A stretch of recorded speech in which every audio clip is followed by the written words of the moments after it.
Hello and welcome to World Watch on Oweleketv. I am Antonia Nwokolo. Zambia's Ministry of Finance said on Tuesday that more than 90% of holders of a $3 billion in outstanding international bonds had accepted its restructuring proposal so far, paving the way for the country to emerge from a lengthy default. Voting on the proposal only finishes officially on May 30th. The ministry said in a regulatory statement that Zambia expects that the meetings will be quorate and that each of the extraordinary resolutions in respect of each series of existing notes will be approved at the relevant meeting. Zambia defaulted more than 3 years ago and is reworking its debt under the Common Framework, a G20 platform to bring together big creditors like China and the traditional group of developed creditor nations known as the Paris Club to ensure swift and smooth debt overhauls for low-income countries.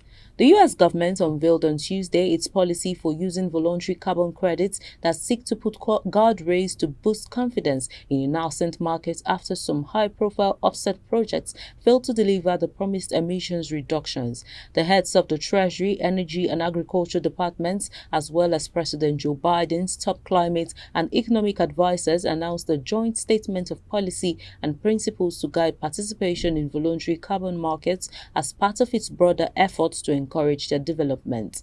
Preparations are underway at the major channel crossing points for a new automated European Union border IT system due to start this October, despite fears of queue chaos for holidaymakers under the entry-exit system. Non-EU nationals, including Brits, will have to register biometric information the first time they cross the border. This has prompted concerns there might be huge delays as a result, but tens of millions of pounds are being spent on equipment and processing areas at Dover's Ferry Port, Eurostar's London Street Pancras Terminus and Eurotunnel's Folkestone site. Dover plans to process coaches separately to cars and eventually reclaim a dock from the sea to create more space. Eurostar will also expand into new areas of St. Pancras Station to fit in new kiosks. People taking flights will provide biometric information when they land at European airports. However, at Dover's Ferry Port, Folkestone and London, an arrangement of dual border controls means French border officers currently check and stamp passports as people leave the UK. New EES process will also take place on British soil on these sites. Passports will no longer need to be stamped, but fingerprint and a photo will be taken. Travelers will also need to answer some questions about the journey.